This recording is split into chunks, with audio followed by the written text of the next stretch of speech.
Olá, eu sou o Rei Dias, esse é mais um TikTok podcast na moral e só vai. Ele é referência no mundo do jornalismo investigativo e esteve nas coberturas dos maiores casos do país. Com vocês, César Galvão. Uma salva de palmas.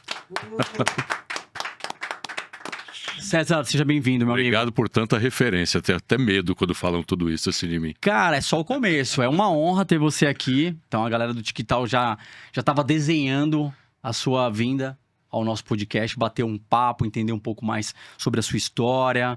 Isso é muito legal. Sabe que jornalista gosta de falar, né? Sim. E quando tem espaço, quando tem tempo, quando tem assunto, melhor ainda. Às vezes eu vou fazer uma palestra, por exemplo, era para ter 40 minutos. Já cheguei a ficar falando 3 horas e meia. Então você viu o que você vai enfrentar aqui, né? Não, eu acho o máximo. Eu sou da comunicação, adoro desvendar. Sou um cara extremamente curioso. E a galera do TikTok também. Então, para você que já está aí, dá um clique, curte, compartilha, fortaleçam. Canal de cortes vem ganhando força a todo vapor. Estamos em todas as plataformas aqui verticais, inclusive no X e Spotify. Para você que não tem tempo, já sabe, vai lavar aquela louça, vai fazer atividade física, escuta aí o nosso podcast TikTok na moral e só vai. César, falando da sua história, 35 anos quase de Globo? De Globo, de Grupo Globo foram 31. 31. Tenho 36 de jornalismo. Dos 31, eu trabalhei quase 7 anos na Rádio CBN, Sistema Globo de Rádio, era CBN Rádio Globo, e 24 na TV.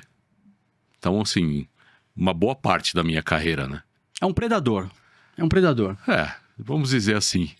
Passou por muitas já, tem muita Sim. história. Então, quando você fala de 3 horas de podcast, segura, porque tem muita história. Ah, sim. E as pessoas perguntam, sempre fazem essa mesma pergunta. Eu vou fazer antes de você fazer pra mim. Tá.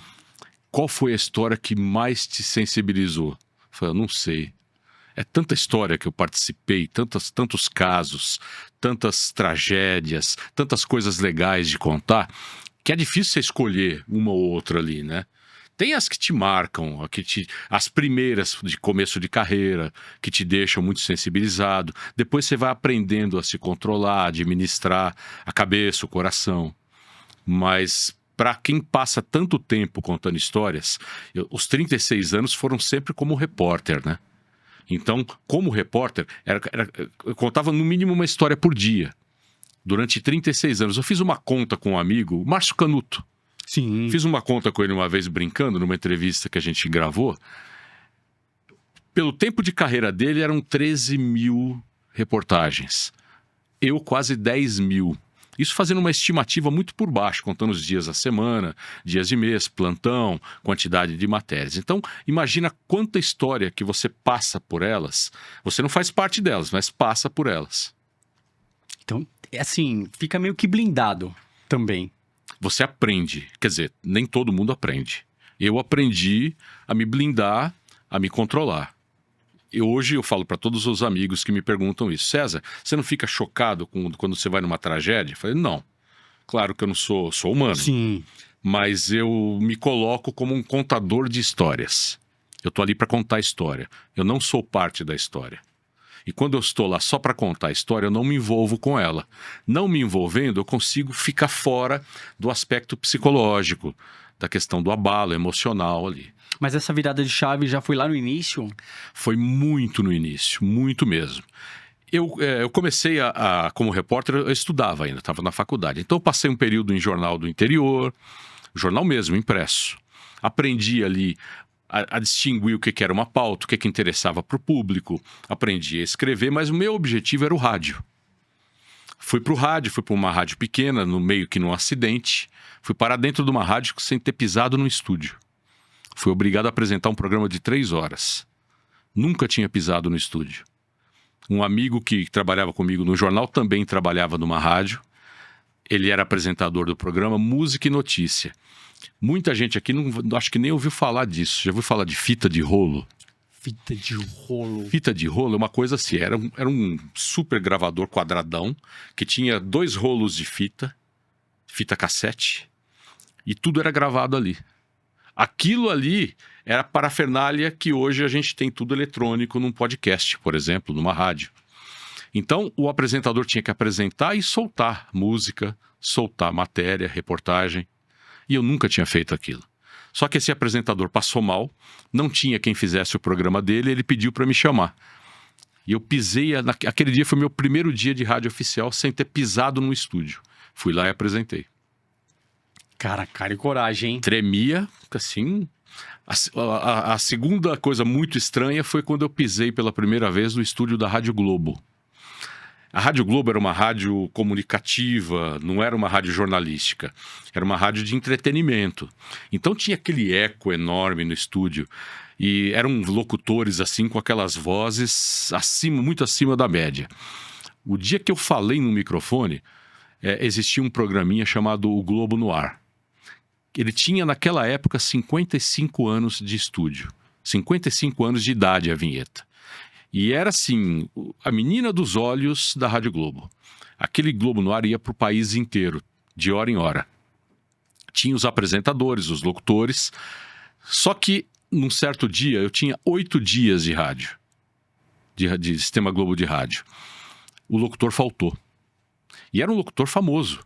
Ele ficou doente. Luiz Lopes Correia. Alguns de vocês talvez já tenham ouvido falar. Sim. Aquele que usava gravatinha borboleta, que tinha um jargão lá. E ele faltou e tinha uma regra. Se o apresentador faltasse, era o repórter do horário que tinha que apresentar. Eu tinha só 8 dias de rádio. Eu sabia da fama daquela vinheta Globo no Ar. E era uma vinheta que a direção do Sistema Globo de Rádio ficava ouvindo para ver se aquilo ia para o ar direitinho. Eram 3 laudas, uma reportagem, um boletim, né? E as vinhetas. Faltavam 5 minutos para entrar no ar, 11 da noite. O chefe de redação chega, César, você vai apresentar o Globo no Ar, o Luiz Lopes não vem hoje. Eu estava com papel na mão, naquela época era lauda, né? Não tinha tablet. Eu comecei a fazer assim, tremia no ar, antes de entrar no ar. Só que eu fui lá, naquele eco inteiro do estúdio da Rádio Globo, e apresentei. Eu saí molhado aquele dia. Sabe, uma mistura de medo, de tensão, de medo de errar. A hora que eu saí do estúdio, o diretor ligou. Quem apresentou o Globo no Ar? Eu falei, eu tô na rua. Esse cara pode continuar a apresentar. Foi bem, viu? Foi uma das situações ali bem difíceis profissionalmente. Na fase da violência, foi uma coisa muito complicada. Foi minha primeira chacina que eu fui cobrir. Também foi para o rádio em 91. Era uma fase, talvez muitos de vocês nem eram nascidos ainda. Tinha 51 homicídios por fim de semana em São Paulo. Era uma onda de assassinatos. Tinha muita chacina. E num certo fim de semana, eu estava de plantão, cheguei de manhã para trabalhar. César, tem uma chacina no Parque Santo Antônio, Jardim São Luís, zona sul de São Paulo. Sim, conheço. Fui para lá. Naquela época, a gente entrava em tudo quanto é lugar. Eu fui com o pessoal da divisão de homicídios, inclusive, o DHPP. Chegando lá, era uma casa muito simples, uma sala retangular funda, aquele chão vermelho, de vermelhão. É aquela cera ali, vermelha. Aí eu olho para dentro, tinha uma máquina de costura no fundo, lá na parede. Aquelas máquinas antigas que tinham estrutura de madeira. A hora que abriu a porta, tinha uma criança lá dentro. E ela tinha sido morta com os braços assim, tentando se defender dos tiros. Mataram a família inteira. A hora que abriu, eu vi aquilo, eu fiquei com aquela imagem na cabeça uns 5 dias. Fiquei uns 5 dias sem dormir. E ali eu senti que eu não podia me envolver com as histórias. Eu sou ser humano, você fica chocado, mas eu não podia ficar abalado com aquela história. Senão, como que eu ia contar a próxima? Como que eu ia contar outros casos? Então, ali eu aprendi a virar só o contador de histórias. Ali foi a virada de chave mesmo. Foi. Falou, não, agora eu tenho que... Eu não posso me envolver. Eu não posso fazer parte dela. Eu não posso me chocar com elas. Porque senão, como que eu vou passar aquilo para o público de uma forma que as pessoas entendam a notícia, mas não se abalem? Desde aquela época, eu tenho uma coisa muito particular, que é o medo de assustar as pessoas. Olha que eu já contei muita história pesada, mas eu sempre parto do princípio que eu tenho que contar de uma forma que a pessoa entenda, mas não se choque. Não se abale. Porque se eu assustar as pessoas, eu perco o público. Eu deixo de interagir com elas. Eu conheço gente que assiste programas sensacionalistas e fica com medo de sair na rua depois, achando que vai acontecer com ela também. Tudo isso que eu não quero para mim, eu nunca quis para mim.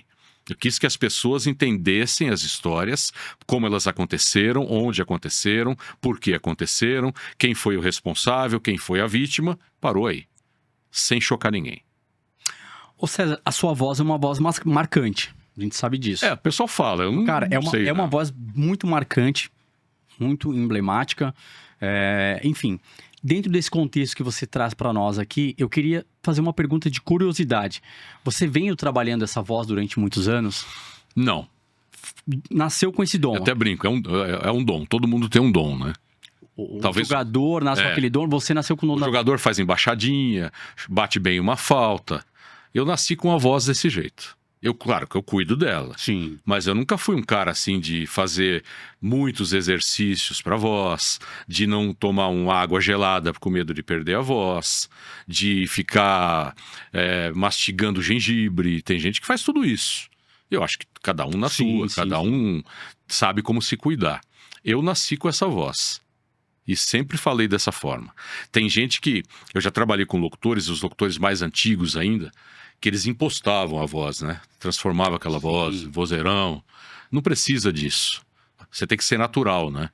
Sendo natural, as pessoas entendem. Poxa, eu já recebi muito comunicado, muitos recados, bilhetes, cartões, quando eu trabalhava em rádio, principalmente, de gente que falava, poxa, a sua voz é muito legal, muito marcante. Se eu tô ouvindo o rádio, eu tô vendo a TV, e eu ouço você... a tua voz, eu paro o que eu tô fazendo e vou assistir. Paro e vou ouvir. Por quê? Porque eu falo de uma forma natural. Uma forma natural, e assim, que nem você falou, eu não tô impondo a voz, é você aqui. Sim. Então, essa é a sua narrativa. Sou eu. Eu falo assim na minha casa, falo assim numa reunião com os amigos, aqui no podcast. Tranquilamente. Da mesma forma. Porque a gente vê vários jornalistas que eles falam, eu trabalhei a voz. A Renata Vasconcelos mesmo, ela fala, quando eu entrei lá no Pedro Bial, ela até fala, quando eu iniciei, minha voz era muito fina, e aí eu trabalho a voz até hoje. Não, tem gente que faz. E ela fez um grave agora. Para você ter ideia, eu trabalhei 24 anos na Globo, lá tem fonoaudióloga, e é uma baita fonoaudióloga, Leni Quirilos. Ela é muito boa. E ela chamava os repórteres, os apresentadores, para fazer exercícios, para medir o timbre de voz, se precisasse consertar algo, mudar um vício de linguagem, um vício de narração. E eu fui um dos poucos que, logo no começo, ela falou, não, você está de alta. Você não precisa ficar vindo aqui o tempo todo. Você fala bem, respira bem, consegue passar a tua mensagem e não mascara a sua voz. Então, de vez em quando você quiser consertar alguma coisa, vem aqui. Mas não precisa ficar vindo como os outros. Então eu tive alta da fonoaudióloga. Eu quis falar muito da sua voz devido a isso. Eu sou um cara bem curioso. Eu falei, pô, será que é mesmo? E a gente nos bastidores batendo um papo. Eu falei, cara, o timbre de voz dele, a entonação é a mesma. Emblemática. E aí a gente sabe, tem o Galvão Bueno, Kleber Machado, que é os caras que têm muita referência, né? De uns anos pra cá. Óbvio, Luciano do Vale, teve outros. Você nunca pensou em ser um locutor, um radialista tipo de esporte? Não. Narrar jogo? Não. Já fizeram esse convite? Não, nunca fizeram. Eu trabalhei em alguns momentos no esporte, mas como repórter. Por exemplo, quando tinha finais de campeonato, eu trabalhava na Rádio Globo, na CBN. Sim. Era junto CBN e Rádio Globo. Faltavam repórteres, então eles pediam repórteres emprestados. Geralmente era eu que ia. Então eu participava de transmissões dessa forma, mas só como repórter. Eu nunca quis sentar em estúdio. Sentei algumas vezes em estúdio de rádio, mas TV não é a minha praia. Não é. Não é. Eu gosto de ir pra rua, eu gosto de presenciar a história. Tem uma coisa que é muito marcante quando você é um repórter mesmo, repórter raiz. Acontece algo muito grande. Eu sei chegar no lugar antes de fazer qualquer coisa, visualizar tudo que aconteceu, tudo que está se movimentando ali, para poder fechar, começar a contar a história da aberta para o fechado. Do macro para o micro. Você consegue os detalhes. A narrativa. Então, assim, eu tenho essa posso chamar de, sei lá, de virtude de chegar e tentar entender tudo para poder passar da melhor forma para as pessoas. Então isso me atrai muito. Ficar sentado atrás de uma mesa não era... Eu até prezo quem gosta disso, porque não é fácil.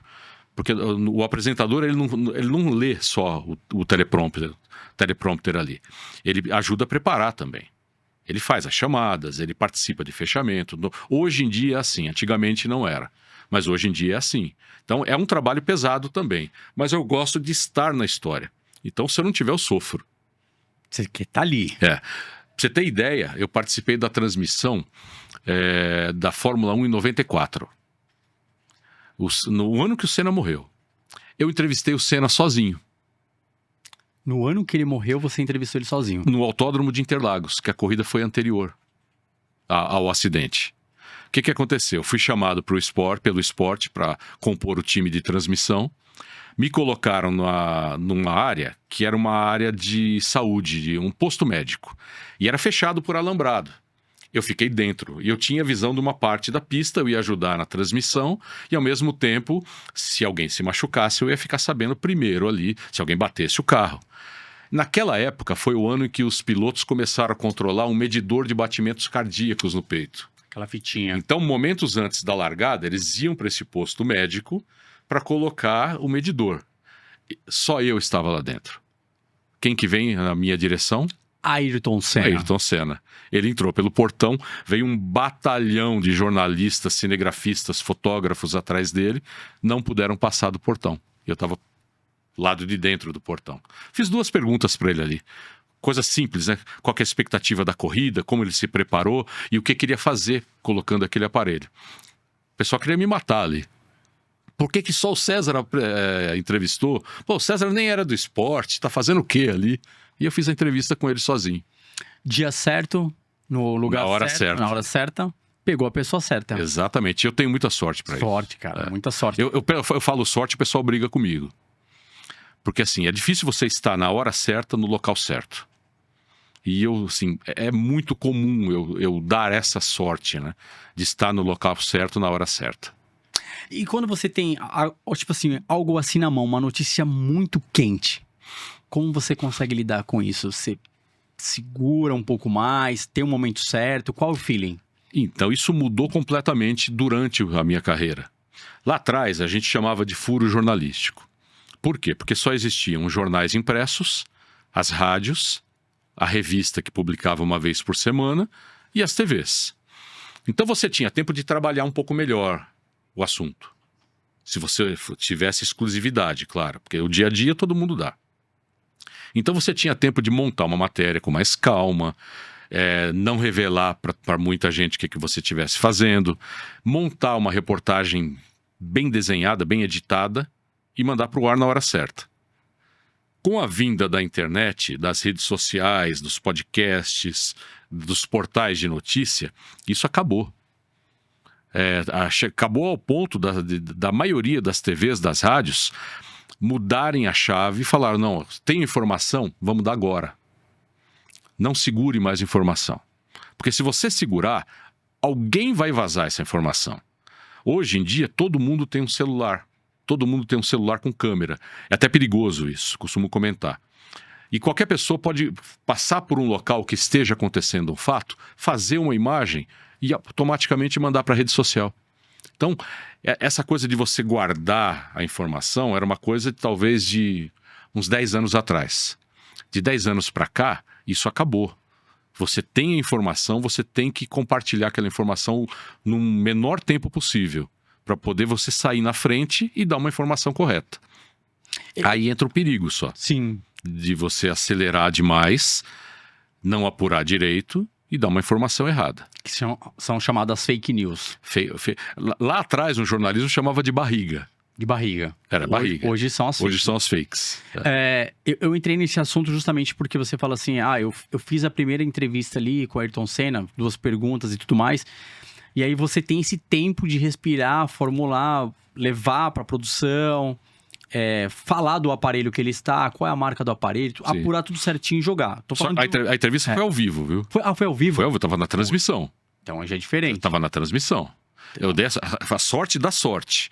Porque a transmissão era uma transmissão que durava 10 horas. A corrida começava às 1 da tarde, se eu não me engano. A gente começava a transmitir 8 da manhã para a rádio. Fazia um panorama enorme de tudo que estava acontecendo lá no autódromo, nos boxes, na torcida, na entrada, na saída, na segurança. Fazia uma radiografia, assim, milimétrica. E no mesmo ano foi o ano do acidente do Ayrton Senna. Ele se acidentou em maio. A cobertura completa. Eu cobri a parte Brasil, né? Eu não fui para Imola na época, porque tinha a estrutura da TV Globo, que tinha toda a estrutura para cobrir. Quando o corpo do Senna saiu da Itália e veio pro Brasil, a gente se preparou para fazer aquela cobertura. Na chegada, eu estava no helicóptero. O corpo chegou, foi preparado e foi levado para a Assembleia Legislativa de São Paulo. E a gente fez todo esse trajeto até a chegada de helicóptero. Só que eu estava em um helicóptero. Foi o dia que talvez eu tenha sentido um pouco de receio de voar. E olha que eu tinha muitas horas de voo já. Eu fiz até pouso de emergência já. Porque eram 73 helicópteros rodando em torno do Ibirapuera. Passava um do lado do outro. Claro que os pilotos se coordenavam. Sim. Os pilotos, eles têm uma forma de coordenação muito interessante.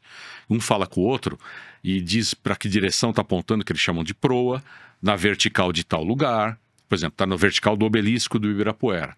Então, quem está em volta já não vai ficar naquele ponto, vai para o lado. Mas o tempo todo os helicópteros girando e eu estava lá em cima narrando a chegada. Ali deu um friozinho na barriga. Ali deu. Ali deu porque assim, os helicópteros estavam muito próximos um do outro. E depois ainda o helicóptero veio, pousou, e aí você dá continuidade à reportagem. Sim, aquele dia a minha parte era fazer a transmissão aérea. Mostrar tudo o que estava acontecendo lá do alto. Teve o velório, teve um dia inteiro de velório. No segundo dia ele seria sepultado. Nesse meio tempo eu peguei uma gripe muito forte. Mas muito forte mesmo. No dia do velório, eu liguei pro diretor de jornalismo e falei, olha, era o Heródoto Barbeiro. Eu tô com febre, tô com muita febre, tô passando mal. Não sei se eu vou conseguir fazer a minha parte na hora do enterro. Ele falou, César, não tem outro. Dá um jeito. Eu passei a noite tomando remédio, tomando xarope, tudo que você possa imaginar que ajudasse a diminuir a intensidade da gripe, eu fiz.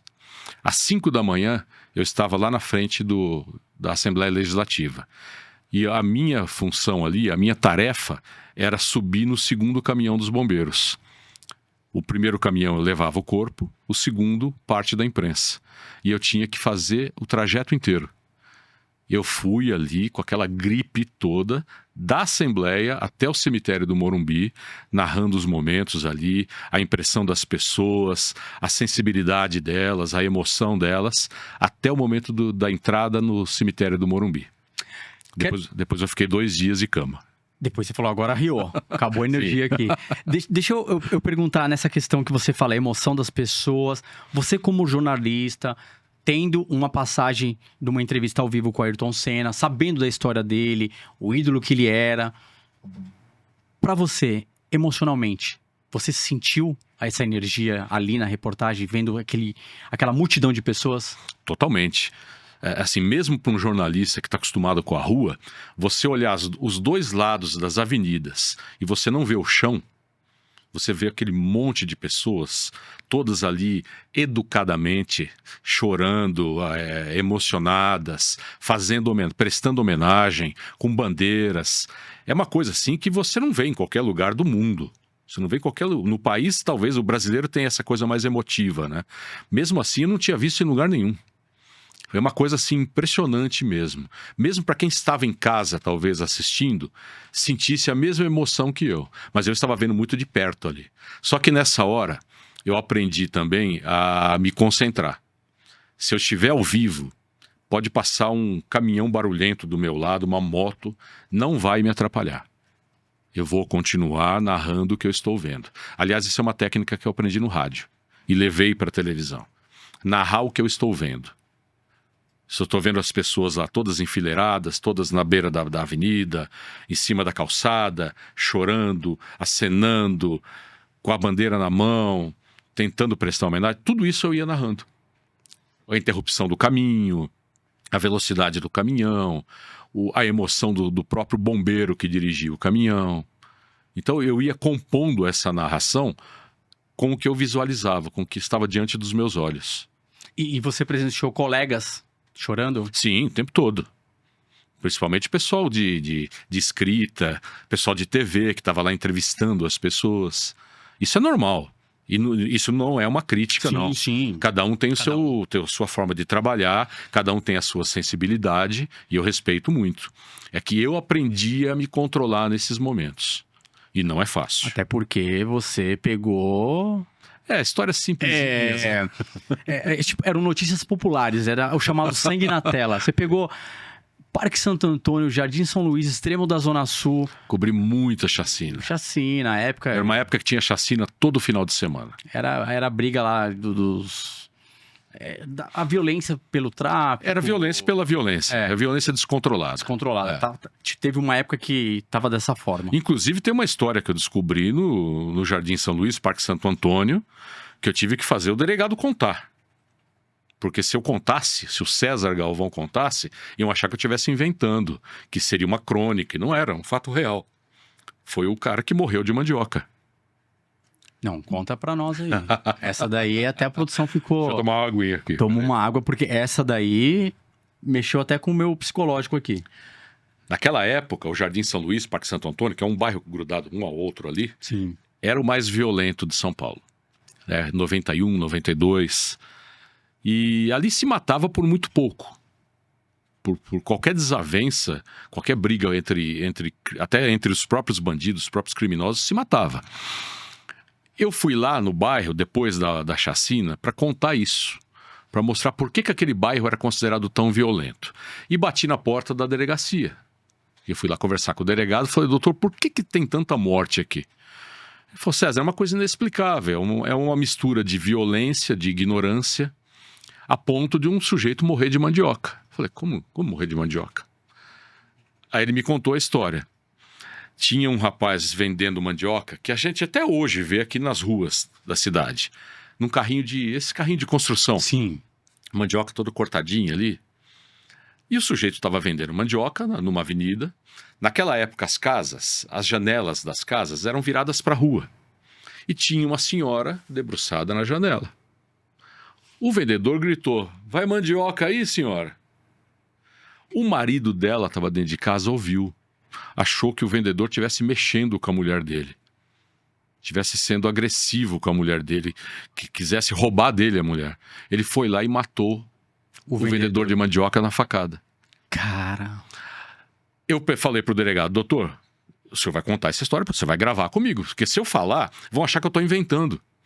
O sujeito morreu de mandioca? Não. Eu fiz o delegado gravar a entrevista e contar essa história. E isso me marcou, ficou na minha cabeça. Eu conto pro pessoal para todo mundo dar risada. Mas era a realidade violenta. Eram pessoas que vinham de áreas muito violentas de outros pontos do país, que resolvia tudo na ponta da faca. E essa pessoa tinha vindo para cá, porque já tinha matado alguém na terra natal dela, e veio e aprontou aqui, por pura ignorância. Que ponto o ser humano consegue chegar no extremo. Falando na linha do tempo, né? Gosto de falar da linha do tempo pro tempo recente, né? Fazendo essa... antropologicamente falando, né? Você começou a cobrir inúmeros fatos, né? De casos há mais de 30 anos. As facções, do PCC, vamos falar, né? De São Paulo. O PCC, você iniciou ali nas reportagens... Lá no comecinho, o que você sentia quando o pessoal falava PCC? Então, a gente não tinha dimensão do que se tornaria, na verdade. A gente sabia que havia ali uma certa organização do crime. Para você ter ideia como nasceu, como chegou até a imprensa naquela época. De 91 para 92, se descobriu uma carta dentro de um presídio em Taubaté. É um presídio que se apelidaram de Piranhão. Lá ficavam os principais criminosos de São Paulo, os mais violentos. Pedrinho Matador, Cezinha, Geleião, gente que tinha esses apelidos muito conhecidos. O Bandido da Luz Vermelha ficou lá. Descobriram essa carta. Foram ler essa carta, era um estatuto do PCC. Até então ninguém sabia que existia o PCC. Ninguém sabia o que significava. Pegaram essa carta, mandaram para vários jornalistas. Eu fui um deles na época. Eu recebi. Todos os jornalistas que cobriam a área criminal, segurança pública, receberam. E nós fomos discutir na época com o então secretário de Segurança Pública, eu não me lembro o nome dele. Era um senhorzinho já. E ele, assim, meio que tirou a credibilidade. Ah, vocês estão brincando comigo. Isso não existe. PCC não existe. Vocês estão dizendo que tem uma organização dentro do presídio que está mandando cometer crimes aqui do lado de fora? Não, isso não. E foi deixando. Em muito pouco tempo, a sociedade começou a descobrir. Porque os crimes começaram a ficar mais violentos. O tráfico de drogas ficou mais poderoso. O tráfico de armas ficou mais poderoso. E aí, já tinha se passado muito tempo até que as autoridades reconhecessem que o crime havia se organizado. Essa palavra crime organizado era até meio que proibida na época. Se ria da imprensa quando falava isso. Isso em que ano, quando você falou com esse senhor? 1992. Ninguém dava a mínima. Não, passaram vários anos até que começassem a perceber que havia realmente, aquilo era uma verdade. Mas você, como repórter investigativo, tendo seu feeling junto com seus colegas, vocês falavam? Falávamos porque a gente começou a perceber que começaram a acontecer grandes assaltos, começaram a acontecer grandes apreensões de drogas, prisões de pessoas que tinha uma certa liderança dentro das cadeias, começaram a explodir rebeliões. Naquela época, para você ter ideia, a gente está no Morumbi. Sim. É um bairro aqui da Zona Sul de São Paulo, para quem está fora de São Paulo acompanhando a gente. Tem uma delegacia. Essa delegacia, naquela época, ela tinha, no mínimo, 100 presos. Porque as delegacias ficavam com os presos. Os presos não iam para presídio quando eram detidos. Ficavam nas delegacias superlotadas. Tinha delegacia que chegou a ter 200 pessoas num espaço para 50. No máximo, 30, 50.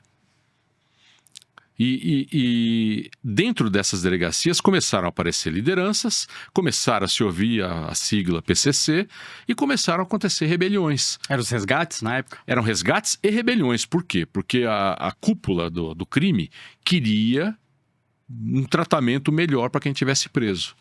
Não queria aquela aglomeração, aquela superlotação, maus tratos. Então, o princípio do PCC foi isso: melhorar a condição carcerária. Foi a primeira palavra de ordem deles ali. E aí muda-se o grupo, porque o grupo foi ganhando força. Sim, foi ganhando força, ganhando adeptos. E a ideologia foi mudando. Exatamente. Não era mais só a questão do aí presídio. a gente passou a presenciar grandes assaltos, roubos que a gente nunca tinha visto. É que eu te falei, apreensão de drogas, que não eram apreensões de pacotinhos de droga. Eram toneladas de drogas. Você pegava caminhões cheios de maconha, de cocaína. A polícia pegava isso. E nessas coberturas, César, você já se sentiu ameaçado? Pouquíssimas vezes. Assim, não dá nem para dizer que talvez tenha sido ameaças diretas. Por quê? Eu sempre respeitei o direito individual. Sim. Como eu te falei, eu nunca trabalhei para assustar ninguém. Nunca trabalhei para fazer sensacionalismo. Eu trabalhei para contar histórias. E quando eu contava histórias, eu contava o que havia acontecido, se a polícia tivesse pego alguém, por exemplo, mas eu também ouvia a defesa daquela pessoa. Eu dava o direito da defesa. Normalmente a gente não entrevistava o criminoso, até porque a justiça proibia. Mas a gente procurava os advogados, procurava a defesa. Então, eles entendiam isso. Então, uma vez ou outra acontecia uma prisão, um parente de algum preso tentava ameaçar jornalistas. Aconteceu comigo uma vez na Zona Norte de São Paulo. O pai de um menino que tinha sido preso várias vezes já foi para cima da imprensa, veio para me ameaçar. Eu falei com toda a calma possível, eu sou um cara muito calmo na rua. Expliquei para ele que eu estava ali fazendo o meu trabalho. Que assim, eu não estaria ali se o filho dele não tivesse cometido um crime. Eu lamentava que o filho dele tivesse preso, mas a gente precisava contar a história. No final do dia, ele veio pedir desculpa para mim. Entendeu que é um... Entendeu que assim, eu não estava ali para condenar ninguém. Sim. Eu estava ali para reportar um fato. Aconteceu, alguma pessoa sofreu violência, o filho dele tinha sido preso por aquela violência, ele sabia que o filho dele tinha envolvimento e bateu na consciência, ele veio pedir desculpa.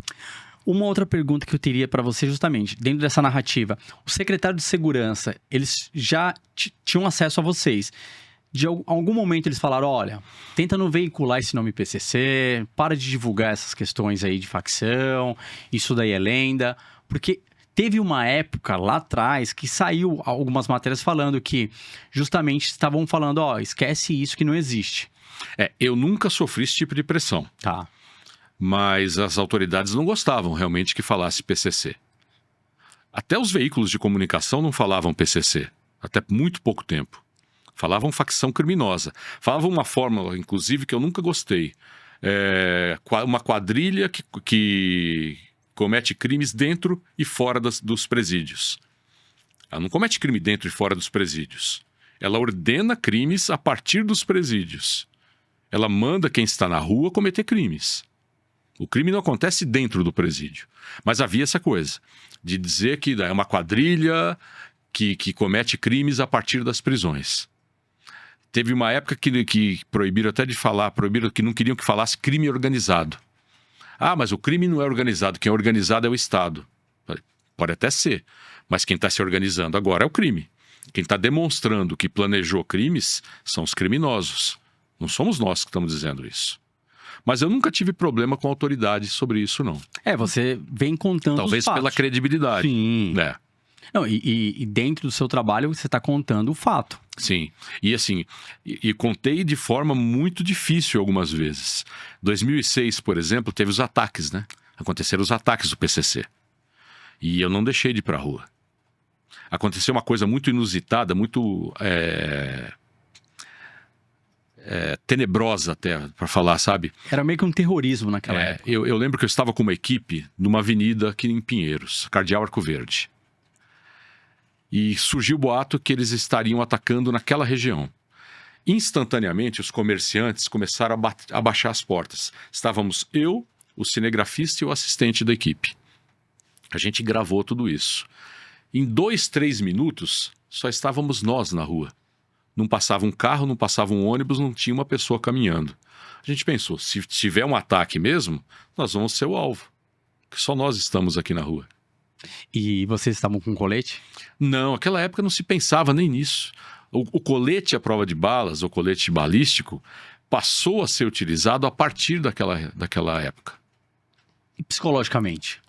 Fez terapia? Não, nunca fiz. Não? Naquele dia, claro, você fica com medo. Mas você foi blindado pelo Parque Santo Antônio. Sim, o medo faz parte. O medo é até bom. É bom. Porque o medo te impede de você atravessar uma certa linha ali. Te ensina a te impor limites. E se você tem medo, você vai tomar cuidado. Aí você vai até a página 1. Eu já fiz coisas assim que... Já passei por situações muito malucas, né? Que talvez hoje eu não fizesse. Conta uma pra mim. Por exemplo, a primeira enchente no Jardim Pantanal. Jardim Pantanal é um bairro da zona leste de São Paulo que foi construído numa área que é várzea do rio Tietê. Não sei por que as pessoas construíram suas casas ali, o poder público levou luz, água, esgoto, telefonia, mas sabia que aquilo era uma área ocupada. Se tornou um bairro. E na época de verão, de primavera, verão, aquele bairro alagava. No primeiro alagamento, eu lembro que eram mais de, acho que 1,5 metro de água. E não tinha como entrar para entrevistar as pessoas. Apareceu um rapaz com um teto de Kombi. Ao contrário. Com um remo. Falei, vamos embora.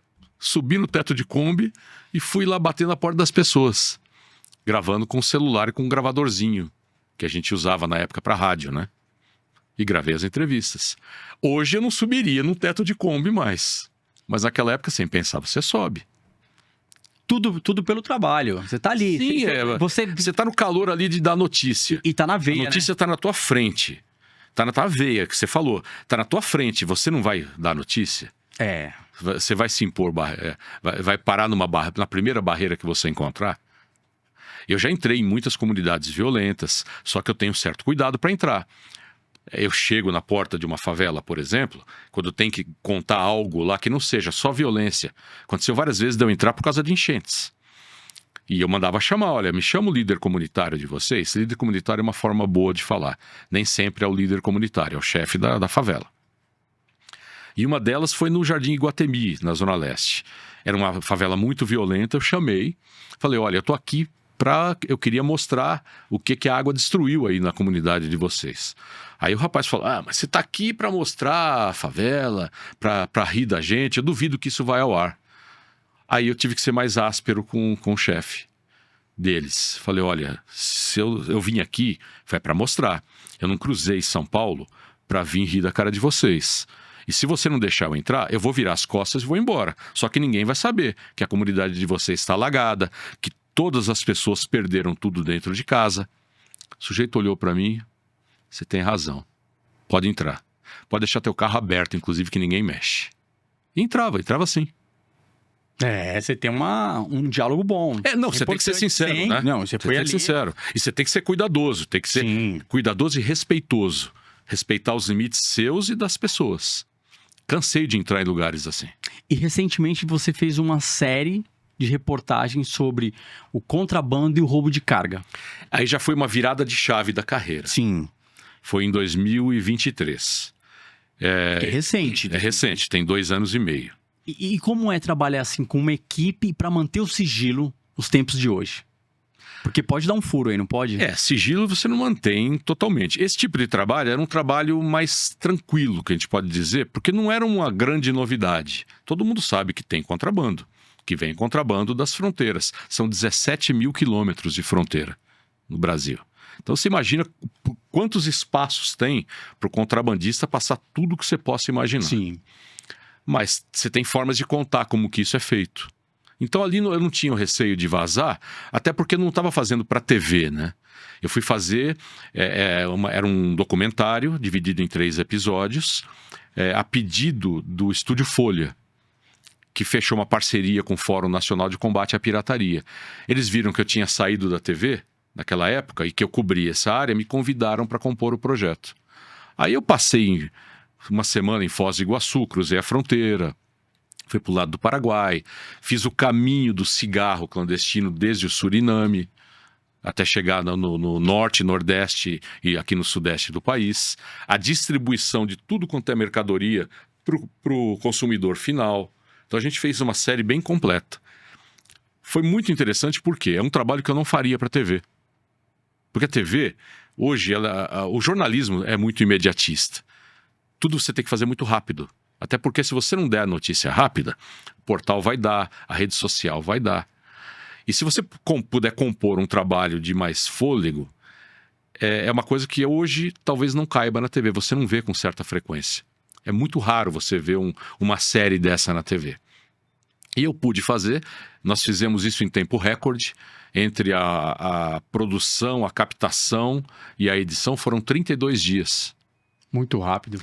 Eu chamei um cinegrafista que tinha trabalhado comigo na Globo na época, consegui uma produtora da Globo lá do Paraná, que era a RPC, ela tinha trabalhado por lá também, conhecia tudo, uma produtora do Estúdio Folha e meu filho Gabriel na edição. Então a gente conseguiu colocar de pé essa série em 32 dias. É uma série que se fosse levar a ferro e fogo ali, fosse gravar com toda a estrutura de produtoras, demoraria uns 3 meses no mínimo. Em 32 dias, tempo recorde. Assim, eu sempre trabalhei com factual, né? Sim, sim. Então, assim, eu tinha o hábito de colocar uma matéria por dia no ar. O factual é estressante, não é para todo jornalista.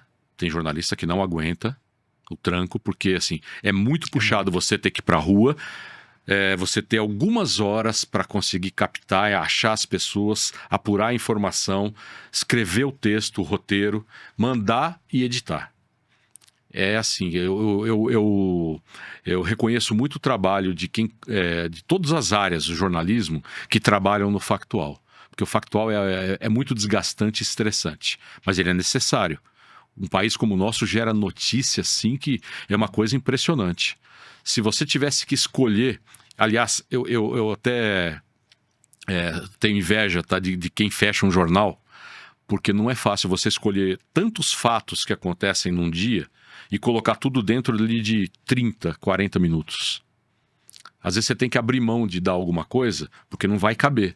Você tem que escolher o que é mais interessante. E essa escolha é muito difícil. Não é fácil. Hoje o jornalista, ele tá... Jornalista, roteirista e o próprio cara que filma. A gente pode falar do profissão repórter. Hoje em dia o cara tá ali no multi também. Sim. Uhum. Você só tem um finalizador, né? Que é um editor. Sim. Que vai juntar, vai decupar todo aquele material, vai assistir tudo e vai ajudar a montar. Eu sempre fiz os meus roteiros. Eu sempre escrevi as minhas matérias. Porque eu sempre gostei de fazer isso. Assim, dessa forma eu coloco o meu estilo de contar a história. Eu sempre gostei de começar... eu uso assim uma metáfora da decolagem do avião. Eu começo a história muito forte, como se o avião estivesse decolando. Mantenho estável contando os detalhes. E quando vai pousar, eu fecho com um ponto interessante também. Eu consigo prender as pessoas desde o início da reportagem até o fim. Interessante. Mas isso é assim, é porque eu gosto de escrever. Tem colegas que não gostam tanto. Tem colegas que preferem compartilhar com o editor ali a escrita do roteiro, do texto, né? Eu vou do começo ao fim. Você já esteve à frente de muitas e inúmeras reportagens. Vamos falar de casos emblemáticos. Para você, assim... Porque se for falar de marcantes, é diferente do emblemático. Porque o marcante é, como você falou, eu vi uma criança morta ali numa chacina e tudo mais. Mas os emblemáticos que, tipo, você falou, foram casos que eu cobri que marcaram a história. Olha, eu cobri, em 2001, o sequestro da filha do Silvio Santos. Eu era muito novo na TV Globo naquela época. Eu tinha 2 anos de Globo. Talvez nem isso. E eu cobri o sequestro. Cobri tudo o que aconteceu durante o sequestro, porque teve a fuga dos sequestradores. Sim. Teve sequestradores que desceu pela parede de um prédio em Alphaville.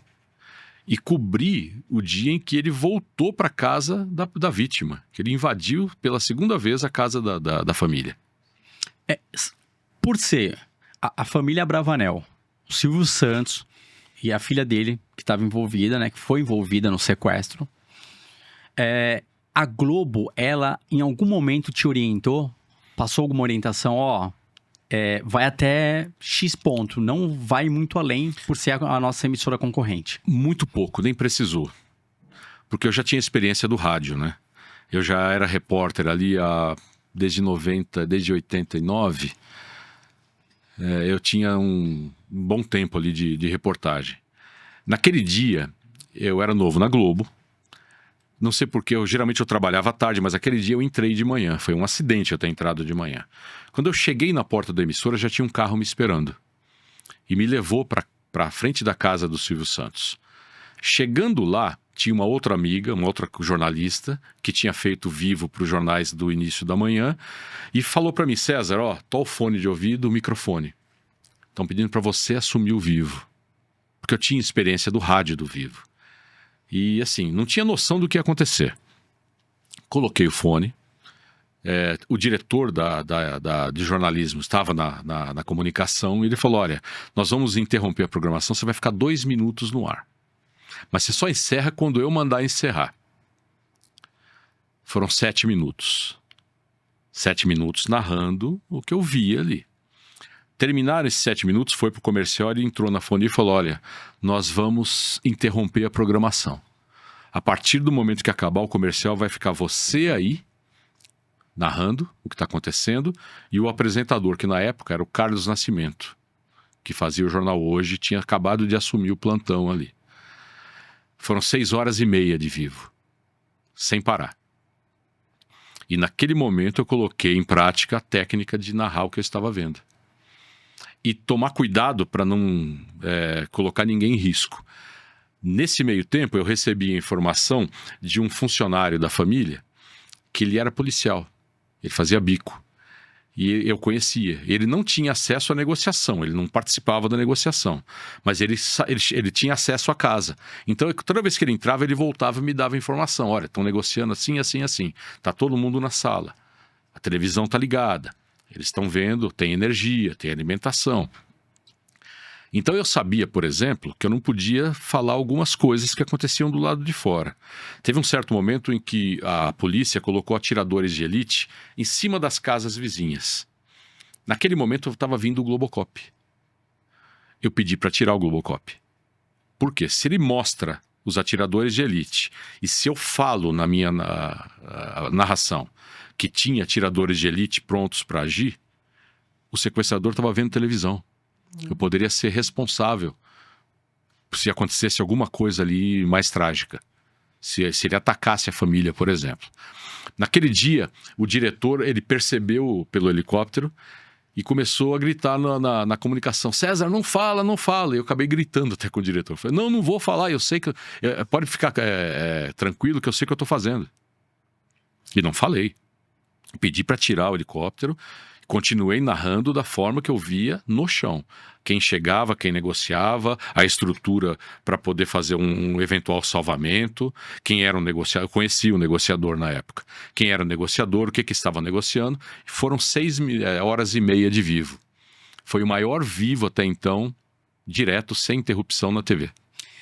Cara, que responsabilidade. E as pessoas não têm noção que estão assistindo ali, a responsabilidade do repórter naquele momento do ao vivo, porque tem uma televisão ali. Uhum. Então você poderia colocar tudo, uma operação por água abaixo. Sim, poderia colocar em risco a família, vida, né? Que era o que mais me importava. Sim. Não colocar ninguém em risco, né? E na adrenalina, no calor da emoção, aí você tem que pesar ali justamente, primeiro que é a sua imagem. Exatamente. Você tá na frente da tela, não é o diretor. Eu não tinha nem a noção de como estava saindo o trabalho. Sou sincero. Eu estava narrando o que eu via. Que você via. Com uma estrutura muito mais inferior, tecnicamente, do que existe hoje. Naquela época, por exemplo, não tinha microfone sem fio. Eu trabalhava com 100 metros de cabo. Eu estava amarrado aos cabos. Cabo de áudio, cabo de transmissão, o retorno de áudio. Eu não podia me mexer. Eu não podia sair dali. Foram 6 horas e meia em pé ali, debaixo de sol, narrando. Então, você tem que se preocupar com tudo isso, né? Então, o que você traz para nós é justamente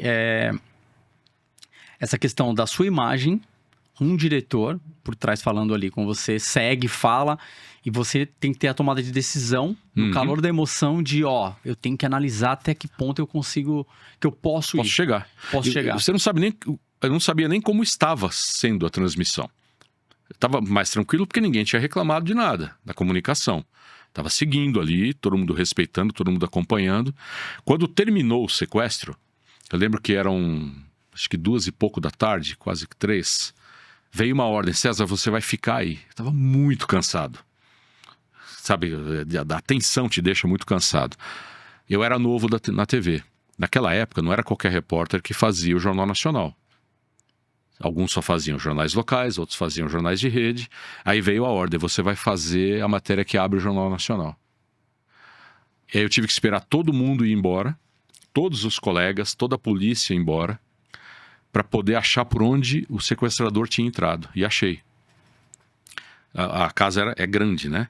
Tinha uma cerca enorme, uma cerca elétrica. Ele quebrou a cerca num certo ponto aqui. Eu fiz uma passagem ali, que é a hora que o repórter aparece, e voltei. Quando eu voltei para a redação, eu cheguei junto com um repórter que era muito mais famoso do que eu. Era iniciante. Era o Carlos Dornelles. A hora que abriu a porta da redação, começaram a bater palmas. Eu olhei para ele e falei: o que está acontecendo, né?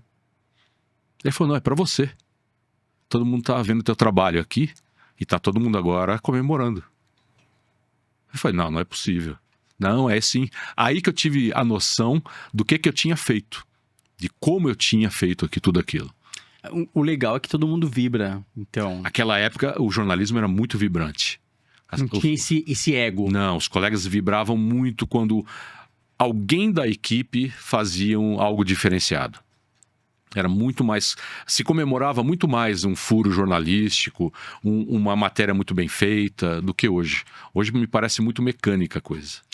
E você trazendo o caso, Silvio Santos, da família Bravanel, o caso Eloá, você cobriu. E qual é a análise que você tem de um para o outro e o que seria hoje? Bom, ali você tem um monte de de situações que não deveriam acontecer. Ali foi uma virada de chave para o sensacionalismo, né? Para a imprensa cometer alguns erros e a polícia também. Eu fiquei 100 horas praticamente ali. Eu ia para casa só para dormir um pouco. Desde o começo, 1 hora depois que aconteceu o sequestro, eu já estava lá. Eu tinha recebido uma informação de que o grupo de ações táticas da polícia tinha ido para lá, porque tinha um refém, tinha um sequestro. Fui para lá, para Santo André. Minha chefia mandou eu para lá. E desde o momento que eu cheguei ali, encontrei um lugar muito tenso. O lugar já era tenso, né? Era uma periferia violenta ali. Não era muito fácil. Mas aí a negociação começou a se desenrolar. Tinha quatro jovens mantidos reféns. Eram 2 rapazes, a Eloá e a Nayara. Os rapazes, no começo, foram liberados. O sequestrador não queria eles lá, o Lindenberg. Queria só as 2 moças. Foram fazendo a negociação, o GAT assumiu, um capitão do GAT assumiu, começou a conversar.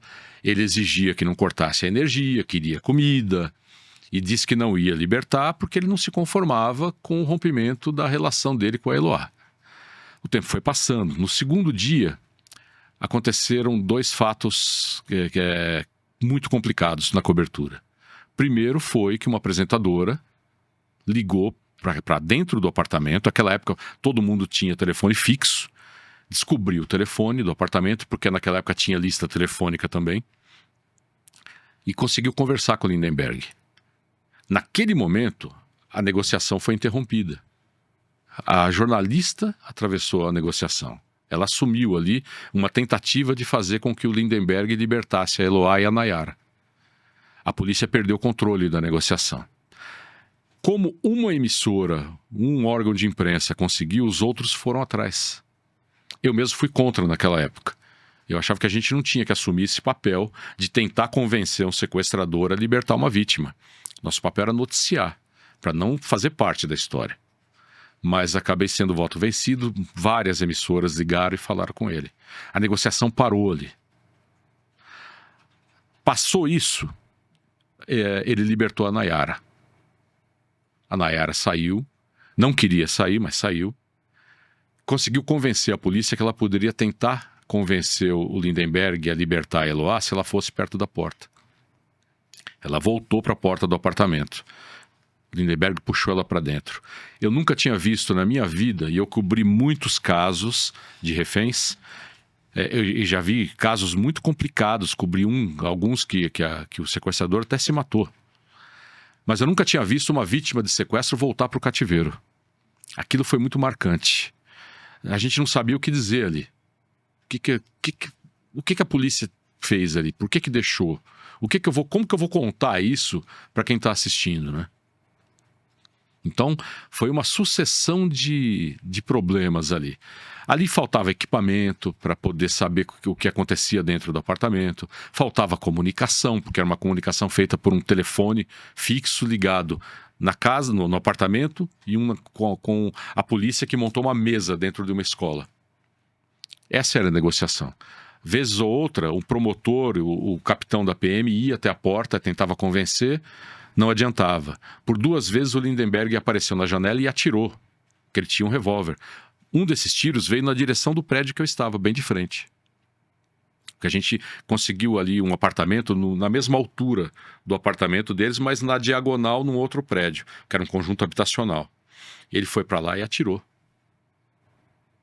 Nesse tiro que ele dá, ele já responde também por tentativa de homicídio?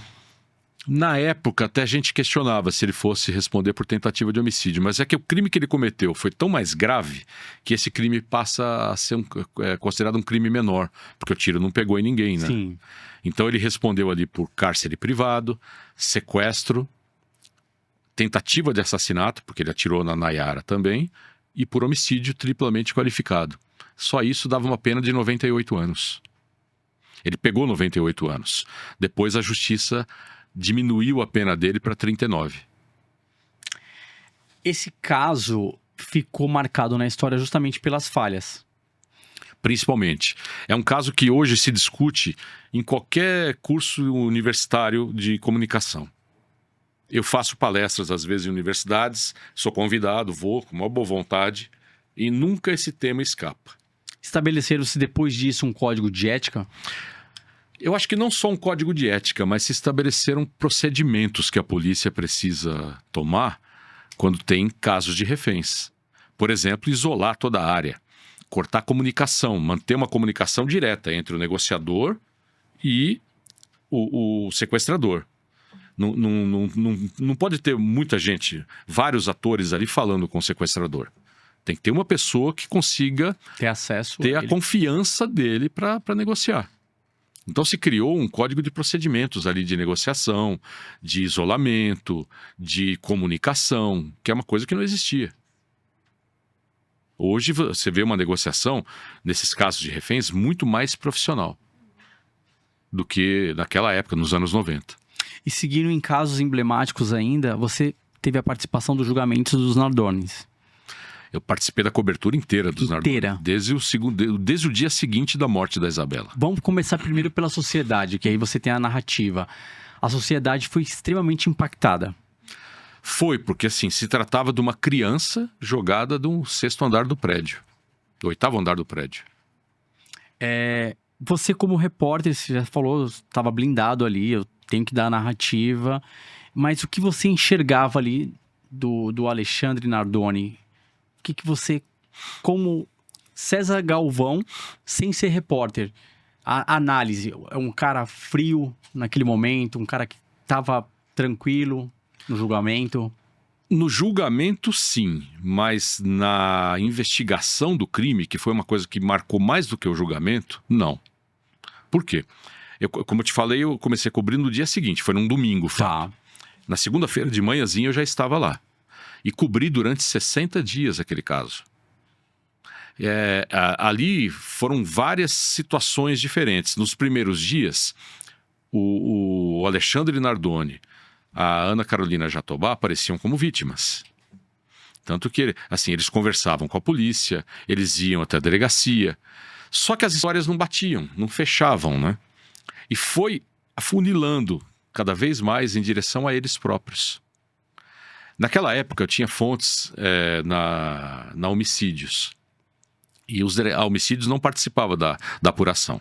Ficou a cargo da delegacia da região, o 9º DP.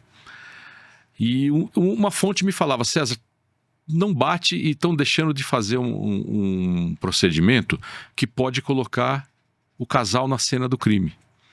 Cronometrar, porque tinha imagem, né? Deles saindo do mercado com as crianças, entrando no carro, o carro chegando no prédio e indo para o estacionamento. Então ele falava, essa fonte me falava, a polícia precisa cronometrar do momento que o carro entra até o momento que a Isabela cai ou é jogada do alto do prédio. Se eu não me engano, eram 14 minutos e meio. Aí você começava a imaginar. Você para no estacionamento, a menina estava dormindo. Se provou que a Ana Jatobá tinha batido nela com a mão e o anel tinha feito um corte na testa, ela estava pingando sangue. O pai pega a criança no colo, leva no colo, que já é difícil, porque ela era uma criança, de acho que 6 anos, se eu não me engano. Sim. Vai para a porta do elevador, você tem que chamar um elevador, você não sabe se o elevador está parado no térreo ou não. Vai para dentro da casa, do apartamento, abre a porta, com dificuldade que você está com a criança no colo, coloca a criança em algum lugar. Ele alegava que a casa, que o apartamento tinha sido invadido por um ladrão. Aí aparecem as outras dúvidas que essa fonte me levantava. O ladrão entrou lá? Sim. Como? A porta estava arrombada? Não. Quer dizer, o ladrão tinha chave. Primeira parte, primeira dúvida. Aí o ladrão vai, chacoalha a criança, mata a criança, ele precisa dar um fim no que estava acontecendo ali. Eu sei onde tem uma tesoura na minha casa, você sabe onde tem a tesoura na sua. O ladrão não sabe onde tem a tesoura, ele vai ter que procurar. Sim. Vai levar tempo. Aí o ladrão vai lá, acha a tesoura, corta a tela que protegia a janela, pisa na cama, pega a menina no colo, joga a menina do alto do prédio, lava toda a cena do crime, porque tinha sangue que pingava do rosto da menina, lava os panos, guarda tudo, sai e tranca a porta. Que ladrão que é esse? Não tinha lógica. Não tinha lógica, não batia. E assim, um crime contra uma criança dessa forma, sem motivo nenhum. Exatamente. E se for ladrão, cadê os objetos roubados? Nada, não tinha roubo nenhum. Mas tentava se vender essa possibilidade, né? Essa hipótese de que havia um assalto. E não havia um assalto. Foi aí que se fechou pro casal. Aí se encontrou a marca do pé na cama, no lençol, que batia com o calçado dele. A marca da camiseta, da redinha, da tela de proteção na camiseta. E nesse contexto, nessa narrativa que você traz pra nós aqui, no primeiro momento você vê ele um cara extremamente calculista, projetando, trazendo argumentos que não casam. Ele nem tanto, assim, ele ficava muito mais quieto do que ela, né? Você via que ela falava mais que ele. Ela falava mais. Inclusive numa entrevista que deu para uma TV, ele tentava falar, ela Cortava. assumia. Então ela ali tentava ter um certo controle sobre ele. O fato é que eles nunca admitiram o crime, né? No julgamento também Nada, ali. eles não confessaram, não admitiram o crime, mesmo assim foram condenados. E trouxeram a mesma história, mano. O mesmo padrão de história. Que houve um assalto, ela ficou com o filho no carro, enquanto o Alexandre levou a Isabela para o apartamento e aconteceu tudo aquilo. O caso Tremembé, que agora saiu a série, você chegou a assistir? Não assisti ainda. Porque traz justamente essa questão dele ser um cara frio e ele manter a narrativa ali dentro do presídio da mesma forma com os colegas. Sim, mesma coisa. Que trazem. A Suzana Richthofen, você também teve participação emblemática na cobertura? Não, na cobertura nem tanto, porque foi o ano que eu entrei na Globo. E quando eu entrei, o crime tinha acabado de acontecer. Então já havia outros colegas, como Valmir Salaro, que estavam cobrindo. E eu sempre fui um cara sempre procurei usar muita ética nisso. Eu não vou tentar entrar num caso para atrapalhar os colegas que já estão na cobertura. Sim. Então eu ajudava de alguma forma, checava alguma coisa aqui, outra ali, mas a cobertura era deles. E nesse eu acompanhei muito o julgamento. Acompanhei o julgamento inteiro. Inclusive a sentença dela, quando saiu às acho que 1h da manhã. Eu estava lá para acompanhar e dar a sentença no ar. E ela, assim, do julgamento inteiro, ela era muito fria. Ela jogou toda a carga pro ex-namorado e pro irmão dele. Ela nunca disse que por que matou o pai. Talvez falando só que eles eram muito enérgicos, tudo, mas nunca deu um motivo muito forte para matar os pais. Claro que não existe motivo para isso. Mas ela confessa que ela teve a participação, que estava presente? Ela confessa que estava na casa. E que presenciou o momento seguinte em que o ex-namorado e o irmão mataram o pai e a mãe a pauladas. E eles falavam o quê? Eles confessam o crime? Eles confessaram, não tinha como não confessar, né? Depois que inclusive eles foram descobertos porque eles pegaram o dinheiro, eram 3.000 e poucos reais que ganharam dela e compraram uma moto em dinheiro. Eles foram descobertos por causa da moto. Um deles comprou uma moto em dinheiro vivo. E aí tiveram que confessar, não teve jeito. Aí eles confessam ali e são sentenciados. Uhum. Então esse foi um caso que teve o fechamento, vamos se dizer, de uma forma positiva pela questão da pessoa confessar. Sim, houve punição. Sim. Tanto que a sociedade se abalou, mas não contestou, não virou um clamor popular por conta disso. Porque acho que o caso, na verdade, foi resolvido acho que em 2 ou 3 semanas. Não foi um caso que se estendeu tanto quanto o da Isabela, o da Mércia Nakashima. Foi um caso resolvido mais rapidamente. Demorou para se fazer o julgamento, mas o julgamento também puniu. Então, a sociedade teve a visão de quem era a Suzane Richthofen, uma pessoa dominadora, dizem sociopata, mas que ela não tinha dúvida que o crime tinha sido planejado por ela. Então, entre linhas, ela planejou tudo, trouxe os caras ali pra cena e fizeram o que fizeram. Sim, hoje em dia ela tá em liberdade, inclusive. Sim. Ela se casou, teve um filho, mora em Bragança Paulista. Casou com um médico, se eu não me engano. Segue a vida dela ali naquela... Sim, quietinha, inclusive, muito... reservada. Até porque a sociedade não esquece. Não, ninguém esquece um caso como esse. Caso marcante, Aham. muito marcante. Talvez daqui a algumas décadas os jovens não lembrem mais desse caso. E é muito comum isso, viu? Mais comum do que você imagina. Muito tempo atrás, eu cobri um caso, no começo dos anos 90, que foi um promotor de justiça que matou a mulher em Atibaia. Promotor Igor. Você lembra desse caso? Que ano? 90 e... 94, 95, eu não lembro o ano exato. Traz o caso pra nós aqui, eu não... Um promotor, ele era casado com uma advogada. A advogada estava grávida. Num certo momento, essa advogada foi sequestrada, levada para dentro, cruzou um condomínio a caminho de São Paulo para Atibaia. Joga no rio, não é? Ela foi morta e jogada, não lembro se era um rio ou uma vala. Enfim, se criou uma investigação enorme. Quem matou a advogada? E a polícia descobriu, comparando roupa, testemunha, tudo, que tinha sido o marido, por uma suposta traição. E chegou até ele, ele foi indiciado, foi preso, julgado e condenado. Só que ele fugiu. Foram 4 anos e meio de fuga. Eu e um produtor, nós começamos a rastrear a fuga dele. Utilizando fontes, informação que a gente... Uma vez por mês a gente ia até Atibaia. Sentava na Praça Central lá e começava a conversar com as pessoas. Porque ele era muito conhecido, né? Todo mundo conhecia o promotor na época. Então a gente conversava com o outro, descobria uma ponta ali, vamos checar aquela ponta, vamos checar para ver. E nós chegamos até um dos esconderijos dele, ele tinha acabado de sair. Só que nisso ele ficou 4 anos e meio fugindo. Passou esse tempo, ele fez um contato com uma delegada da Zona Leste de São Paulo, que era amiga da família, amiga do pai dele, e se entregou. Eu tinha passado pela rua onde ele encontrou a delegada um dia antes. Se eu tivesse passado por ele, eu reconheceria. E se entregou do nada.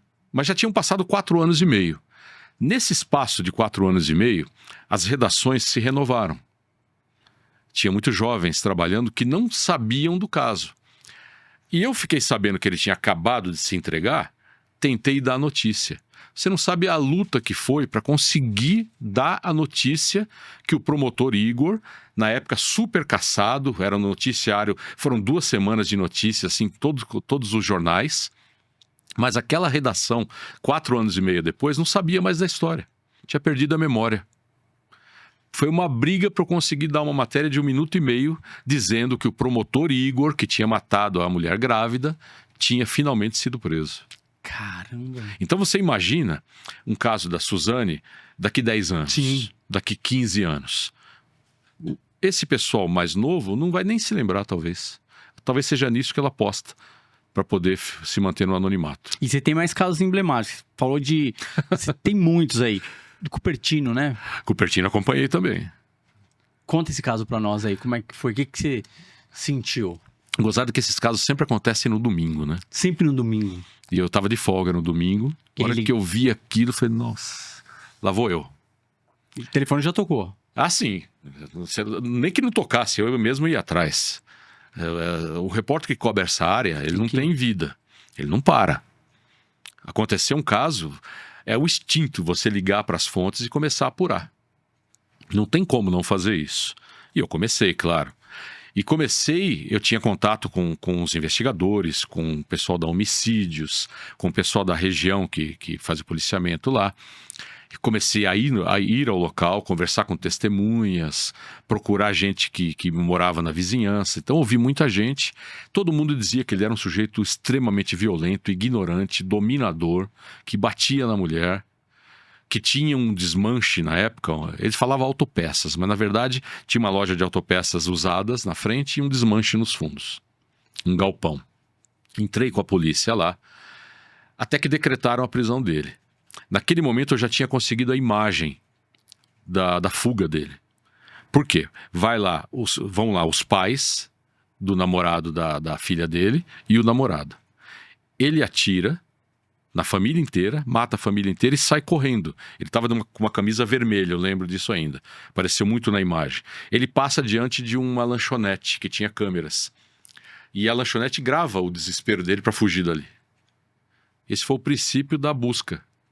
E a gente começou a pesquisar, começou a acompanhar o trabalho da polícia nos prováveis esconderijos. Então eu devo ter ido nos 10 esconderijos.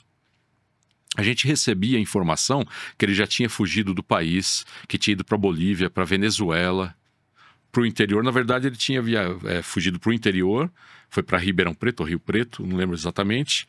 E depois foi para um outro estado e voltou, porque tinha acabado o dinheiro. Mas você trazendo nesses 10 esconderijos, algum desses realmente ele passou? Sim, eu fui em 2 deles. No dia que a família foi assassinada, ele tinha um amigo que era Uber.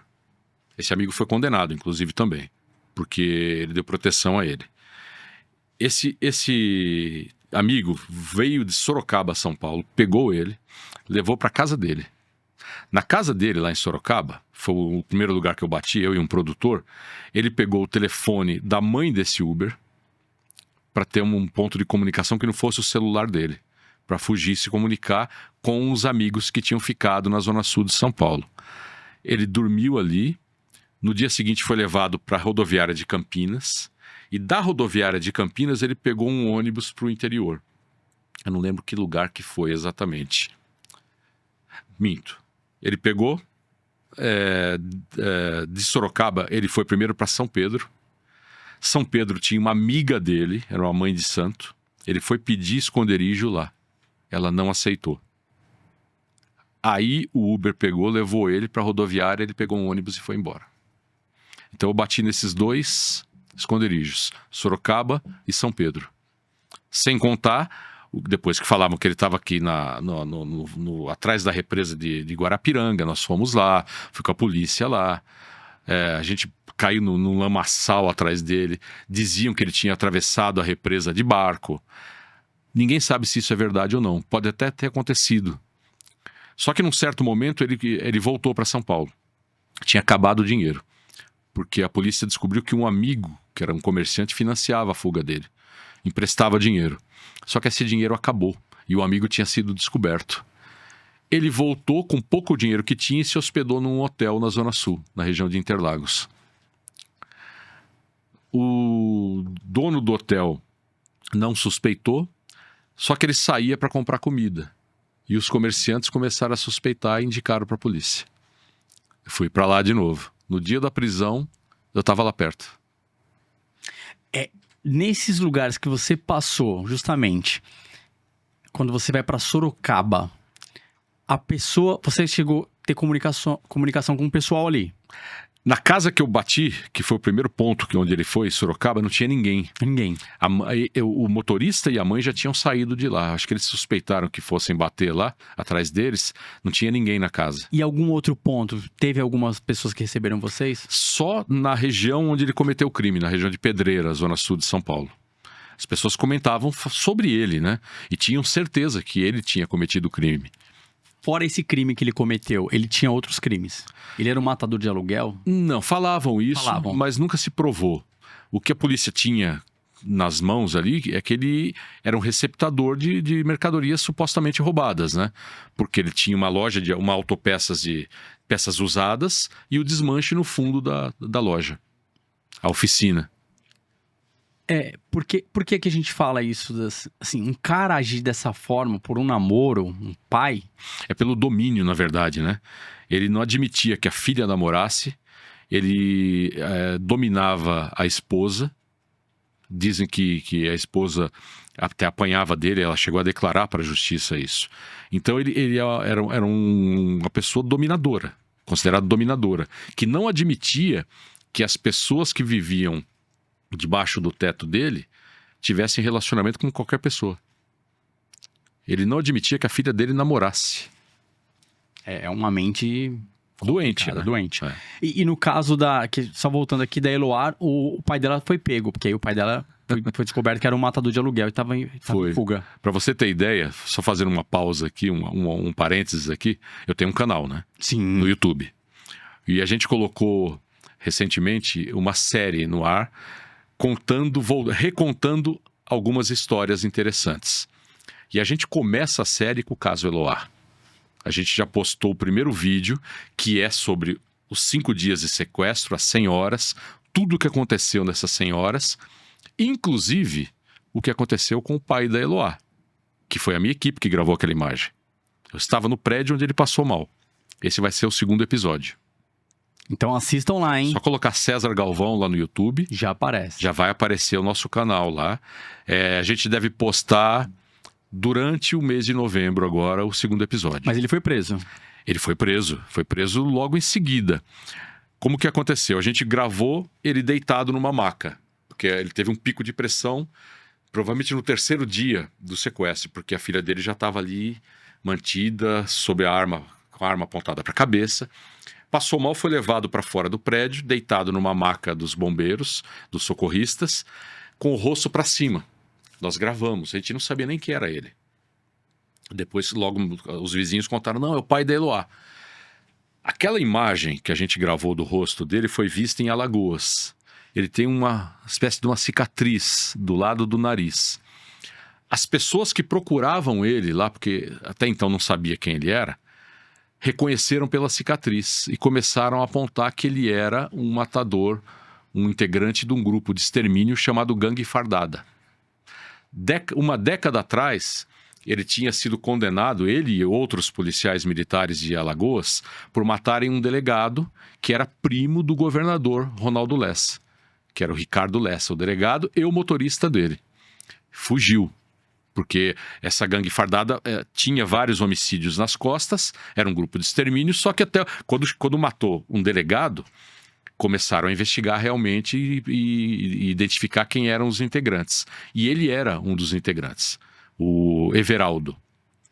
Ele veio para São Paulo com um nome falso, José Aldo. Aqui ele se estabeleceu como uma pessoa tranquila, foi trabalhar como vigilante, trabalhava armado, ficou 10 anos sem que ninguém incomodasse. Se a filha dele não tivesse sido sequestrada, ele até hoje talvez estivesse vivendo com nome falso, tranquilamente, talvez até se aposentado com isso. Só que a partir daquele momento em que ele foi reconhecido, ele sumiu. Ele foi medicado, ninguém mais viu até o fim do sequestro. Ele sumiu. Depois que a filha foi morta, todo mundo foi tentar falar com ele. Cadê o pai da Eloá? Cadê o pai da Eloá? Tinha desaparecido. E aí já tinha vazado a história de que ele tinha sido reconhecido pela imagem do momento que ele era atendido. Acabou o sequestro, a Eloá foi infelizmente assassinada. No dia seguinte eu fui para Maceió com uma equipe, atrás da família e da história da gangue fardada. Nós fomos bater na casa da família dele original, do Everaldo. Fomos otimamente recebidos. Falaram pra gente, ó, vocês saem daqui porque a gente vai jogar um paralelepípedo em vocês se vocês ficarem aqui. A gente não quer falar com vocês. Tivemos que sair. Cara. E aí a gente foi contar. Pra você ter ideia como eles eram temidos, essa gangue era temida, o nosso ponto de partida para conseguir informação foi um promotor público da época. E ele não quis dar entrevista. Ele falou, César, eu converso com você, mas tem que ser num lugar público como se fosse um almoço. Não pode parecer que eu estou conversando com um jornalista. Nós fomos para uma churrascaria em Maceió e ele me contou toda a história, deu todas as informações ali. Aí eu fui até o comando da polícia, fui falar com um historiador e nós contamos a história. O caso da Eloá foi em 2008. Ele foi preso em 2009 num sítio em Alagoas. E aí tinha sido condenado, se eu não me engano, a 29 anos, cumpriu 5 anos e foi para o semiaberto. Hoje, se eu não me engano, ele está em liberdade condicional.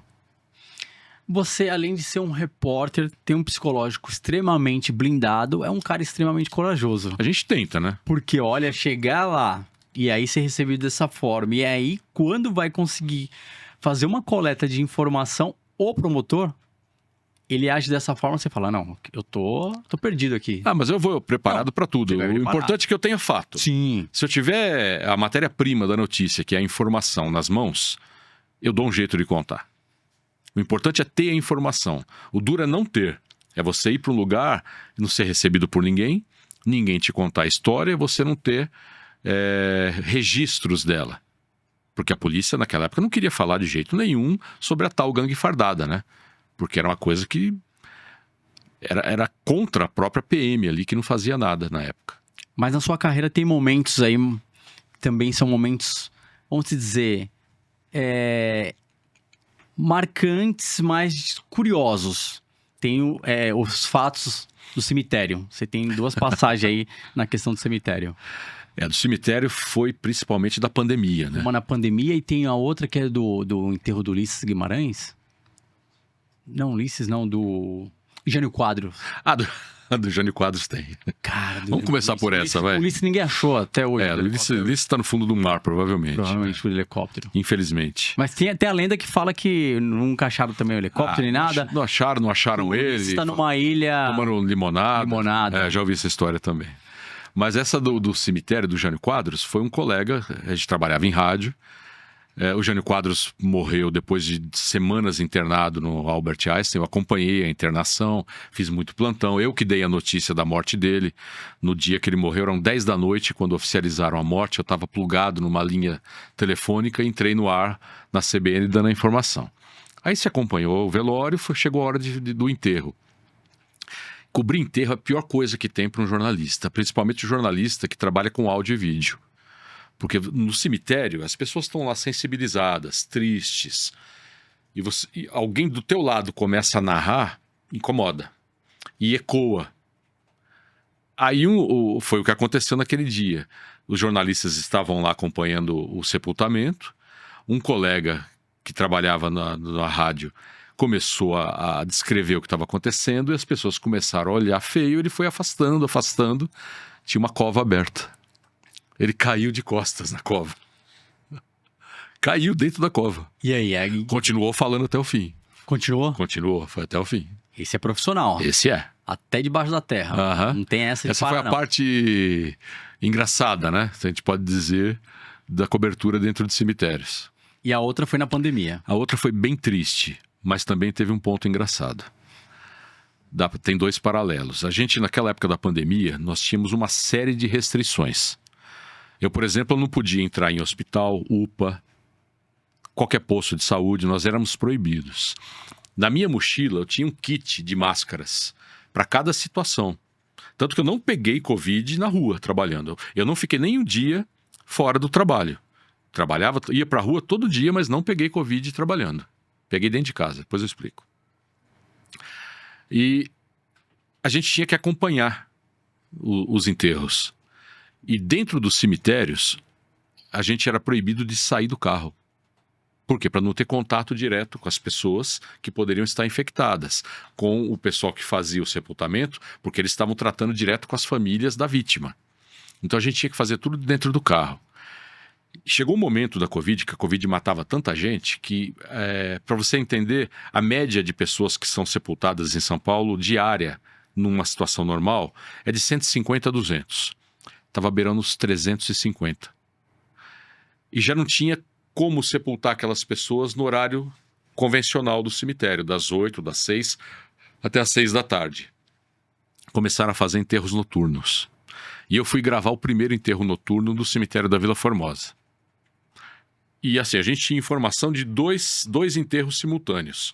Um na Vila Formosa e um no cemitério da Cachoeirinha. Vila Formosa, Zona Leste de São Paulo, Cachoeirinha, Zona Norte. Eu fui para da Zona Leste, acompanhei o sepultamento, foi muito triste. Só 2 pessoas da família puderam acompanhar. A gente ficou à distância com o carro, gravando de dentro do carro. Eu consegui chamar o parente da vítima. Ele me deu uma entrevista, eu dentro do carro, ele fora. Foi uma entrevista muito triste mesmo, de muita sensibilidade ali. Fechei o material. E esse outro colega foi e não teve o enterro no cemitério da Cachoeirinha. E tinha informação de que não teve o enterro porque não havia túmulos lá dentro disponíveis mais. E ele ficou esperando dentro do cemitério e não sabia que o portão ia ser fechado. Fecharam o portão. Aí ele me liga, o produtor. Você me ferrou. Eu tô preso aqui dentro do cemitério. Fecharam o portão, o que eu faço? Me tira daqui. E isso que horas já te ligou? Eram umas 10 da noite, mais ou menos. E aí? O desfecho foi qual? A gente conseguiu pedir para alguém abrir o portão e ele sair. Cara e ele tinha muito medo de cemitério. Ele e o motorista dele dentro do cemitério. Os dois com medo. Caramba. E ele me ligava e me xingava. Me tira daqui, você me colocou numa fria, onde estou aqui preso. Agora, entrando para a questão do jornalismo, você trabalhou, né, nas maiores empresas do jornalismo. Você vê que teve uma diferença, teve uma mudança, você sente essa mudança na questão do investimento que era feito por um jornalismo há anos atrás, alguns anos atrás, para o jornalismo hoje, atual? Você tinha a fase do jornalismo, que era um jornalismo mais investigativo, com mais tempo de se trabalhar um assunto. Essa coisa das redes sociais, dos portais, de qualquer pessoa se considerar jornalista, fez mudar muito o ritmo do jornalismo. Você não consegue segurar a informação. É até muito perigoso, porque você tem qualquer fato que aconteça, alguém vai passar e vai fazer uma imagem com o celular. Provavelmente aquela pessoa não vai apurar exatamente o que aconteceu, eu acho que foi uma batida, eu acho que alguém bateu em alguém. E vai mandar aquilo para a rede social. Em segundos aquilo está no ar. Então, a imprensa convencional teve que passar, de uma certa forma, a competir com as redes sociais. A competir com a pessoa que está na rua, que se sente também um pouco repórter ali, um pouco jornalista. E não dá tempo mais de se investir em grandes assuntos. Aí você tem também a questão financeira. Eu acho que os veículos antes eles tinham domínio da publicidade. Hoje a publicidade é mais pulverizada. A gente está falando aqui num podcast que há poucos anos atrás não existia. Ou existiam muito poucos. Hoje você tem vários. Tem podcasts muito influentes, inclusive como esse aqui, que atrai o interesse das empresas, do anunciante, de quem quer vender a sua marca, quem quer melhorar a reputação da sua marca. Então, passou a se dividir muito o bolo. E aí você tem uma perda de faturamento. Se você diminui o faturamento, automaticamente você tem uma perda de investimento em tecnologia, em pessoal, em equipe, né? E se você diminui tudo isso, você diminui também a busca por novos assuntos, a busca por investigações. Tem também a questão jurídica. Hoje todo mundo acha que pode chegar a se sentir injustiçado e ir lá processar uma emissora. Ah, não, a emissora tal falou de mim, eu vou lá e processo mesmo. E se tornou uma enxurrada de processos contra jornais, rádios, TVs. A justiça até entende, criou até um certo valor ali de indenização quando entende que pode ter havido algum excesso. Mas isso se tornou muito recorrente. E aí tira o poder, a vontade de se apurar e se denunciar. Então, o jornalismo passou por uma mudança também pelo aspecto financeiro.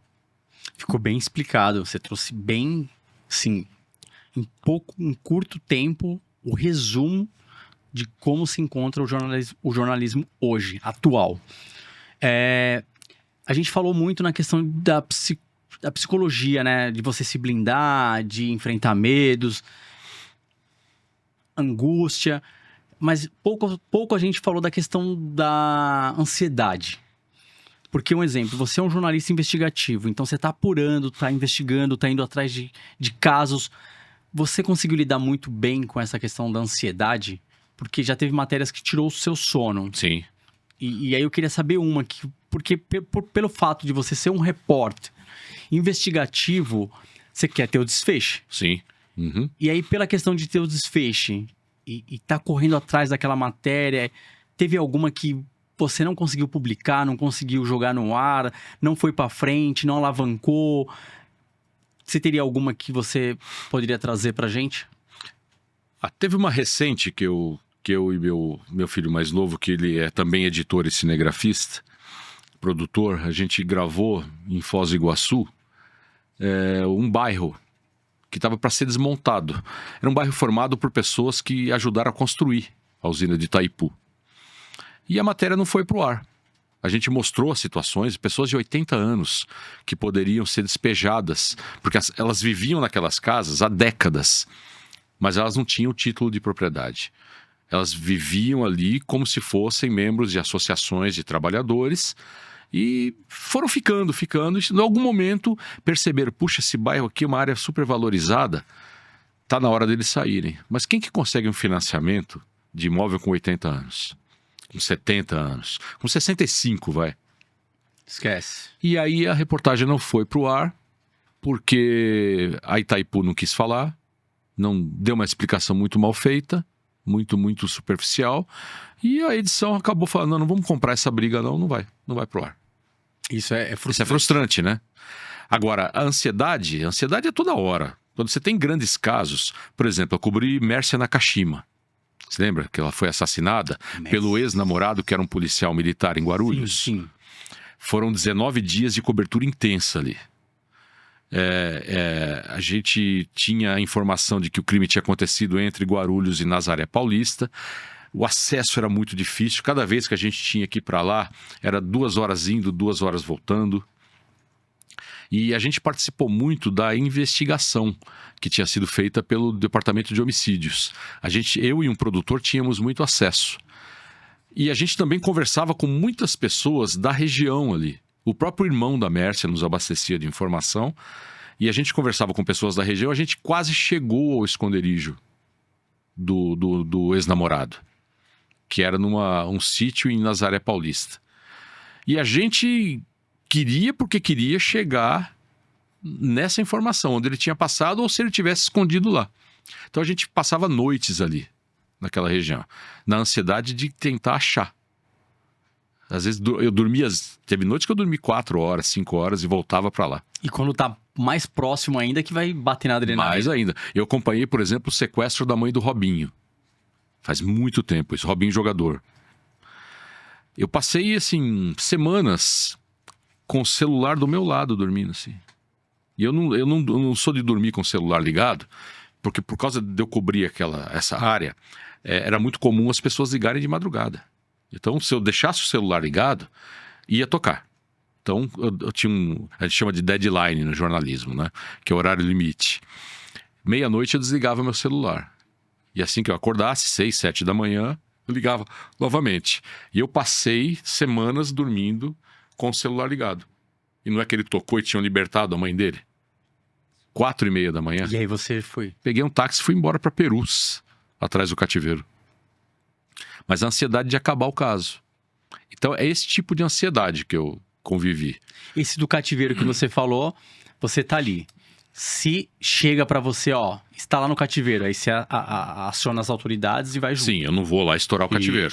Eu não sou policial. Não, tô falando que nem tem cara que pode Não. dar o furo de matéria, aparecer ali do nada. Não. Ou filmar pro lado de fora. Tem uma regra muito antiga no jornalismo, que talvez muitos novos tenham esquecido. Nenhuma reportagem ou nenhuma matéria vale a vida. Nenhuma. E é muito comum você fazer uma baita reportagem, vai pro ar, o teu chefe chega pra você, bate nas costas, parabéns.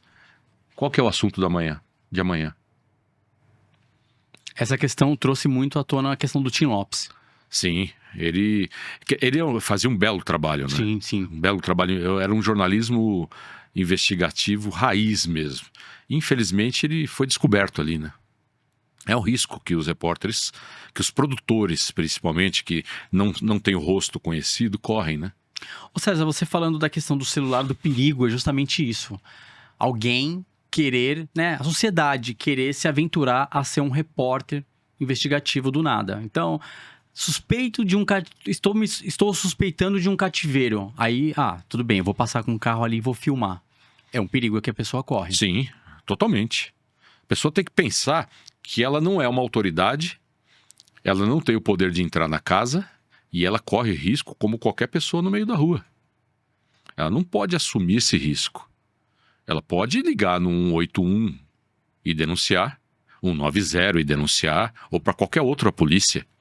É o máximo que ela deve fazer. Não se arriscar.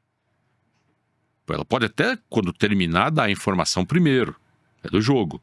Mas ela não pode se arriscar a ponto de querer dar uma informação e colocar a própria vida em perigo. Porque dá várias palestras nas universidades e com certeza esse é uma pauta que vem aí para ser falada. Sim, todos eles perguntam se eu não tinha medo, se eu cheguei a investigar, como que eu investigava, qual que era o meu limite. O meu limite é não ultrapassar a segurança, é não avançar além do que vale a notícia. O meu papel é contar a história, não é ser a história. Se o jornalista passa a ser a história, ele deixou a profissão de lado. E qual o maior aprendizado que você leva para a sua vida que o jornalismo acrescentou? O poder da informação, né? É impressionante como a informação mexe com a vida de todo mundo.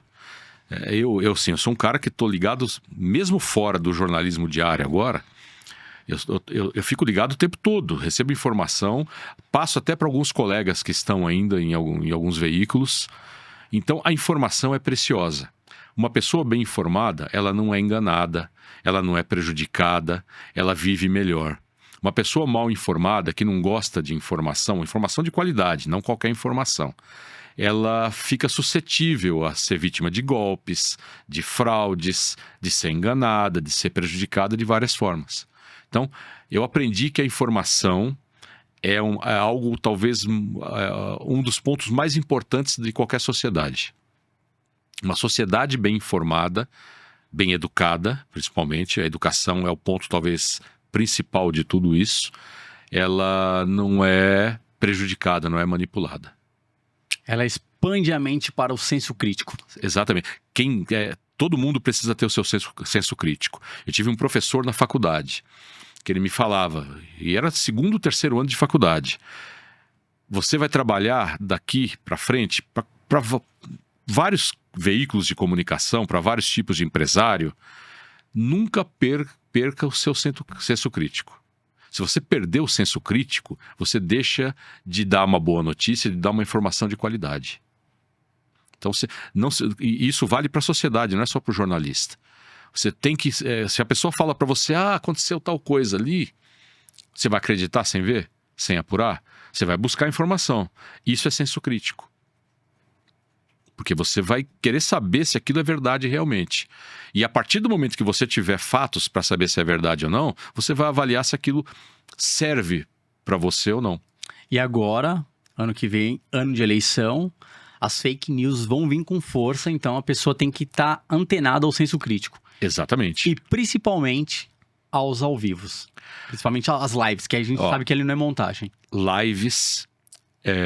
posts que aparecem imitando portais de notícia, portais grandes, né? Sim. No meio das redes sociais. Por exemplo, você abre um Facebook, tem uma notícia lá com logotipo da Folha, do UOL, do G1, do Terra, do IG.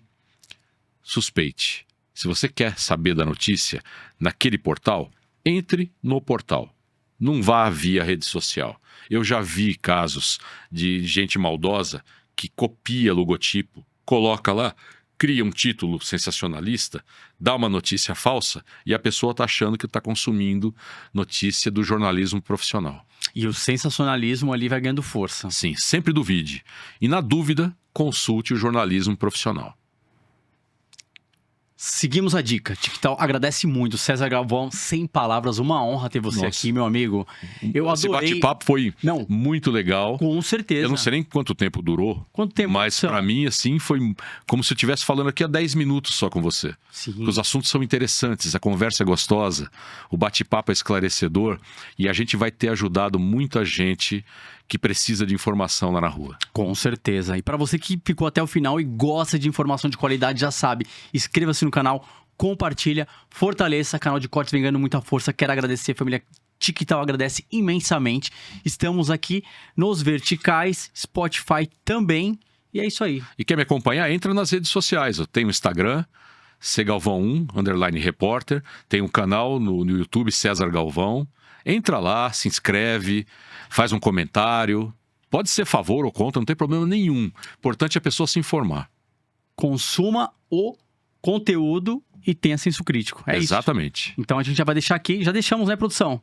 Aqui, todos Maravilha. Seus links pra galera Segue a gente lá. acessar. Pode ter certeza que a gente tenta levar a melhor informação para todo mundo. Com certeza. TicTal agradece mais uma vez. Eu sou o Rei Dias. Eu quero agradecer você que ficou até o final. Tamo junto. Hoje mais um TicTal na moral. Só vai uma salva de palmas.